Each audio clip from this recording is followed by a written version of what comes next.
You would think a wise teacher who's trying to guide his sons along the path of the ninja would eventually tell them to eat more than just pizza, right?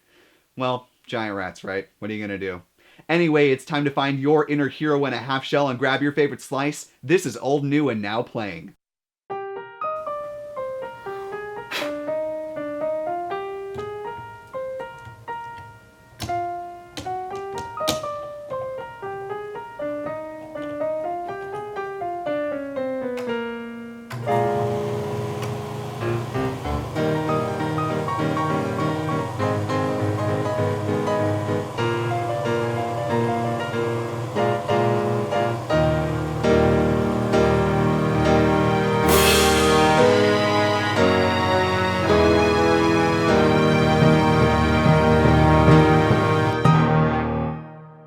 Hello and welcome to Old, New, and Now Playing, your time machine through the world of movies. I'm your host, Will Robinson Smith, and thank you so much for joining me for another Now Playing review. And of course, no matter what movie period we're talking about, we always like to keep things rooted in the now, with our first segment, The Rundown.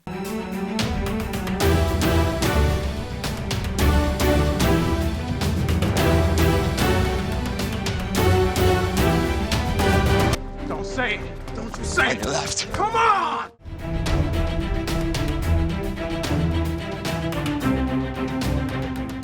It's all about people joining projects on today's edition of The Rundown. We'll be talking about new directors, creepy clowns, and firefighter wives. Let's dive in.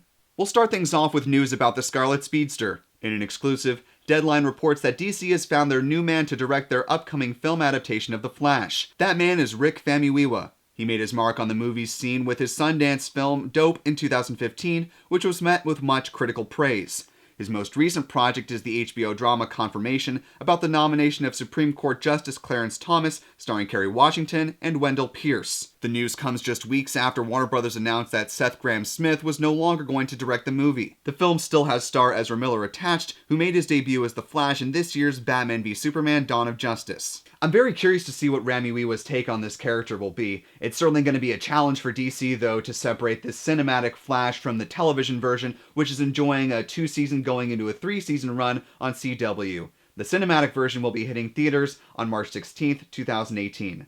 Next, the new adaptation of Stephen King's It has found its Pennywise the Clown. According to an exclusive in The Hollywood Reporter, actor Bill Skarsgård is in final negotiations to fill the iconic clown's shoes. He has enjoyed a run on the Netflix series Hemlock Grove and has been recently seen in Allegiant and Battle Creek. The movie will be directed by Andy Muschietti, who directed the well-received 2013 horror film Mama. Skarsgård will join a cast that currently includes Jaden Lieberer, Finn Wolfhard, Wyatt Oleff, Chosen Jacobs, and Jeremy Ray Taylor. The story revolves around a group of teenagers in the Losers Club who are able to defeat the creature It. When the creature returns years later, they have to reunite to stop it. New Line Cinema will be producing the project, with the story taking place over 2 films. The first movie will focus on the kid's tale, and the second will focus on the adult story.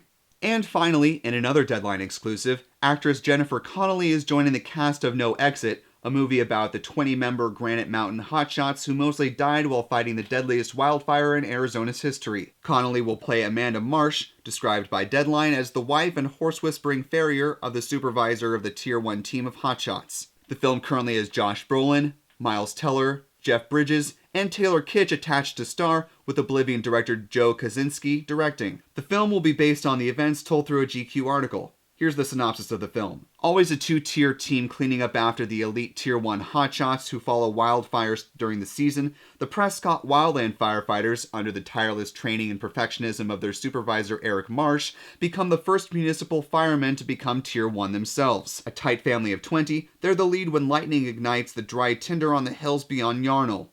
When a storm moves in and the wind shifts, the fire reverses course and picks up incredible speed. By luck, one of the young hotshots, Brendan, makes it out, but Eric and the other 19 members of the Granite Mountain hotshots tragically perish. This seems like a really compelling story, and to add Connelly to an already stacked cast is nothing but good news, so this is definitely one to keep an eye out for in the future. Well, now that you're all caught up, it's time for our main segment, your feature presentation. Teenage Mutant Ninja Turtles Out of the Shadows is the sequel to the 2014 film, simply titled Teenage Mutant Ninja Turtles. The movie is based on the Mirage Studio comics from the mid-80s and is the 6th major motion picture to take on the Turtles.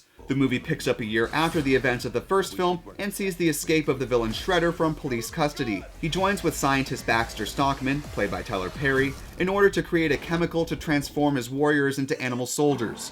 Meanwhile, the Turtles are grappling with their place in the world in the midst of trying to take down the Shredder and fan-favorite villain, Krang. Not only is this the fourth major superhero sequel this year, but the third within the month, so the movie's going to have a lot of convincing to do to get audiences to come out for another superhero romp. Added to that, I think it falls a bit flat, especially when compared to superhero movies that have done really well this year, like Captain America Civil War and X-Men Apocalypse. In order to feel ready for this movie, I made sure to watch the 2014 film, which of course is the first in this new Turtles continuity. And while I didn't think that was a great movie, it did have some fun action and good voice acting on the whole. A glaring problem in that movie for me though, which spilt over into this one, was the treatment of the human characters. In the first movie, Megan Fox's character, April O'Neil, feels very two-dimensional. She is able to help the Turtles in some regard, but she is notably bad at her job as a reporter, and otherwise seems to only exist to be hit on by other characters. This time around, not much has changed, except now you don't even see her really ever as a reporter, with one brief exception. Another character that could have been better with improved writing and direction was Tyler Perry's character, Baxter Stockman. He came across like a caricature of Neil deGrasse Tyson, which, if they had cast him in this role, would have been a lot of fun and probably would have elevated the character. And speaking of the writing, it really isn't great in either film, so I don't fully blame either of these actors for their less than stellar performances.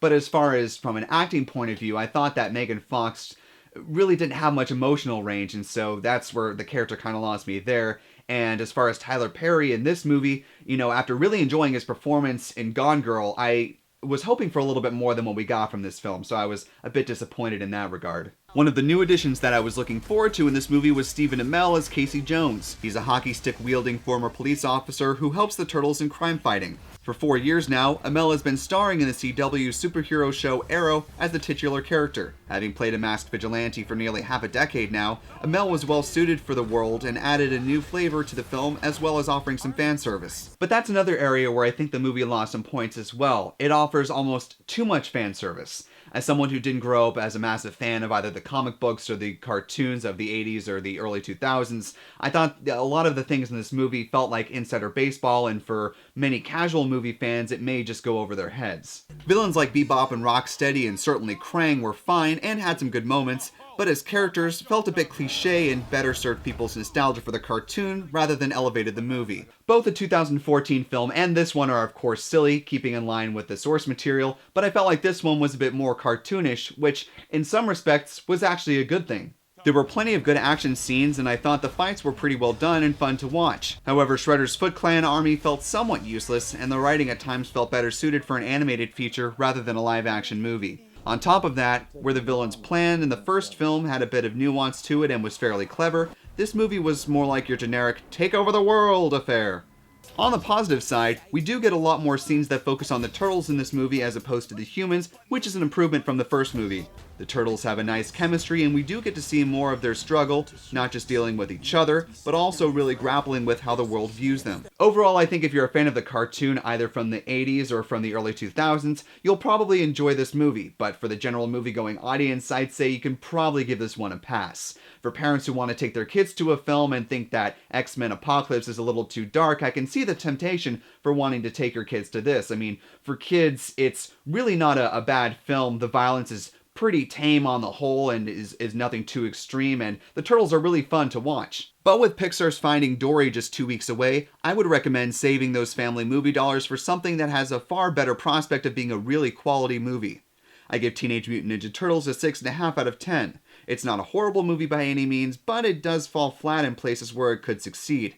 It definitely primes itself for a sequel, so unless it bombs the box office, I think we'll be hearing about the third installment soon enough. So those are my thoughts on Teenage Mutant Ninja Turtles Out of the Shadows. What were your thoughts? Have you seen the movie? And of course, the most important question, what is your favorite Teenage Mutant Ninja Turtle? Mine, I'd probably have to say Leonardo. Yeah, Leonardo. And as for my challenge, were you able to figure out the connection between this movie and my last reviewed film, The Truman Show? The answer is actress Laura Linney, who stars in both features. Now let's look ahead to next week's movies and see if you can figure out the common thread between Monday's old review, Murder on the Orient Express, and Wednesday's new review, Highlander. And that'll do it for today's episode of Old, New, and Now Playing. Remember, if you ever want to have a question featured on this show, you can just tweet at me. My handle is at W_Robinson_Smith. Just use the hashtag PopTweets to have your question possibly answered on this show. Or you can send me an email at oldnewnowplaying@gmail.com. Just put PopTweets question in the subject line. I'll be back on Monday with my review of the 1974 film Murder on the Orient Express. Thank you guys so much for watching. I'll see you on Monday.